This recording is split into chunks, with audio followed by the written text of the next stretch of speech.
Mesdames, Messieurs, bonsoir.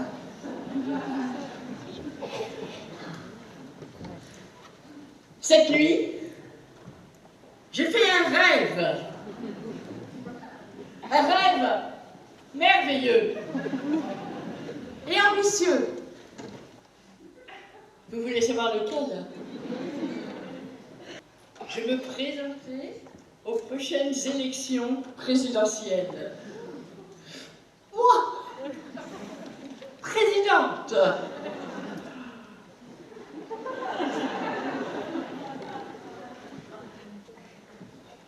Et puis je me suis réveillée.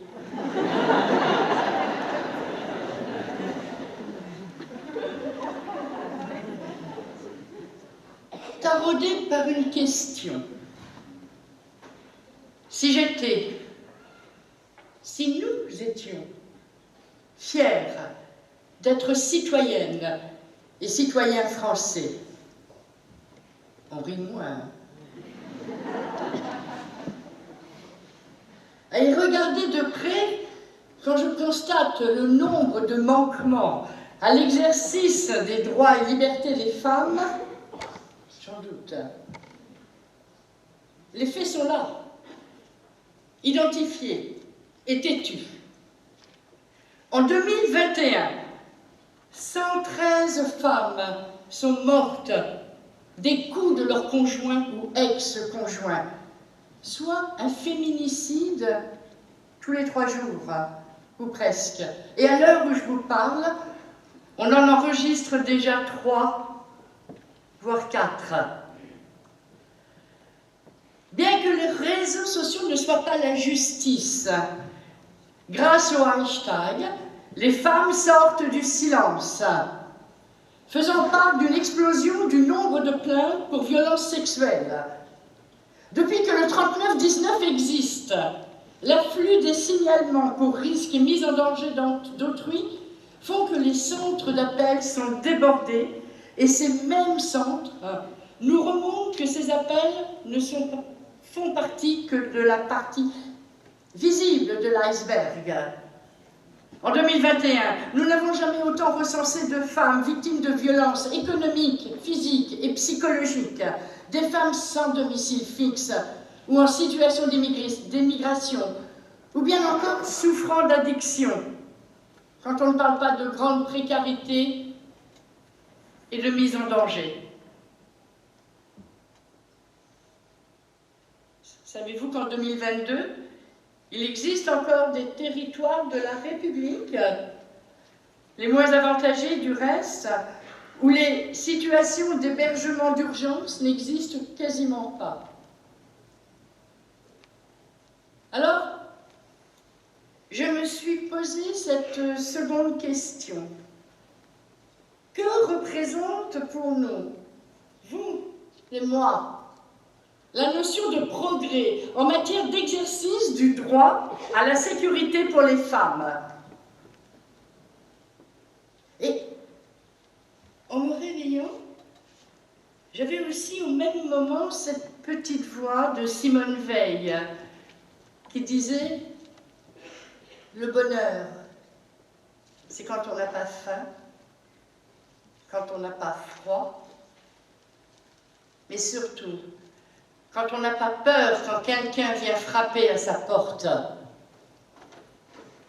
Là est le progrès. Là est mon projet. Permettre à ces femmes de ne plus avoir peur lorsque une porte s'ouvre, de ne plus avoir peur pour ses enfants, de ne plus avoir peur pour elles-mêmes, de pouvoir se reconstruire, de pouvoir retrouver une vie en tant que personne au sein de la société. Là est le véritable combat qui nécessite de déployer toute l'énergie pour pérenniser et développer les dispositifs de prévention, de protection, d'éducation, d'hébergement et d'accès aux droits existants.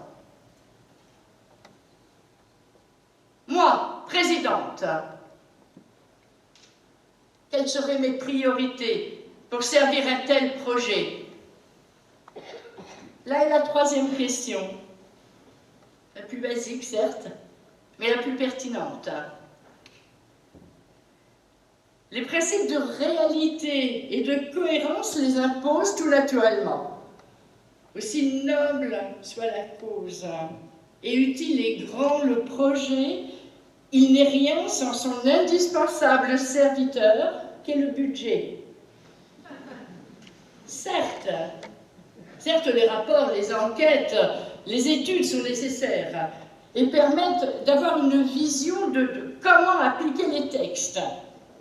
Mais il est urgent de mettre en place un budget clarifié pour les prestations délivrées, actuelles et futures, à toutes ces femmes victimes de violences. Oh, il n'y a pas de magie. L'argent ne pousse pas dans les arbres. L'argent n'est pas tabou. Il est simplement un outil indispensable. Le budget consacré par l'État pour l'égalité hommes-femmes s'élève à 544 millions d'euros. Le Haut Conseil d'État estime que seuls 79 millions concernent précisément les violences faites aux femmes, soit 15%. Cela est une goutte d'eau par rapport aux milliards d'euros réclamés par les nombreuses associations pour mener de front les dispositifs d'accompagnement, d'hébergement, d'accès aux droits, à la justice, à la santé et aux multitudes de besoins. Voulez-vous que je vous dise, de tous ces dispositifs, il en est un qui nécessite une attention et des moyens puissants. Celui qui consisterait à financer un parcours éducatif avec de la prévention, de la réinsertion et de la responsabilisation pour chacun des auteurs de ces violences. Ici, on parlait d'argent maintenant. J'en arrive à vous présenter les mesures financières auxquelles il nous faudrait tous adhérer, ici et aujourd'hui, pour que non seulement nous puissions être fiers d'être citoyennes et citoyens français, mais également que nos enfants, les vôtres, comme les miens, puissent être fiers de nous. Et que jamais personne ne vienne nous reprocher d'avoir refusé, ne serait-ce qu'une seule fois, de contribuer au progrès en matière des droits des femmes à vivre en sécurité.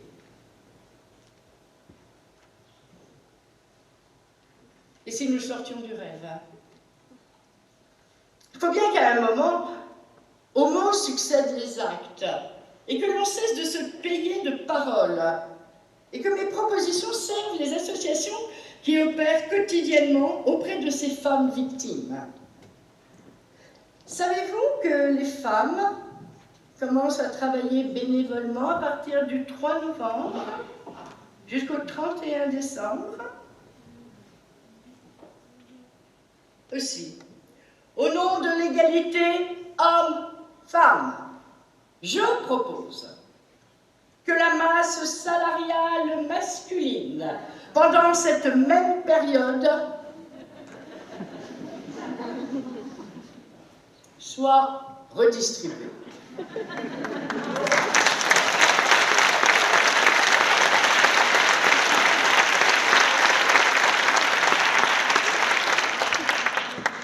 CQFD. Vous étonnerai-je en vous disant que les GAFA sont les champions de l'évasion fiscale et qu'il n'est pas acceptable de voir s'évaporer de telles sommes d'argent. Cela représente 518 millions d'euros pour la France en 2022. Rien que ça. Alors je propose, et je suis gentille, que 10% de cette somme soit redistribuée.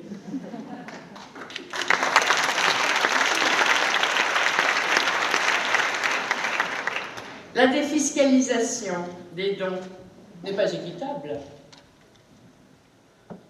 Je propose de favoriser à 100% les dons déductibles aux sommes inférieures à 50 €, afin de collecter un plus grand nombre.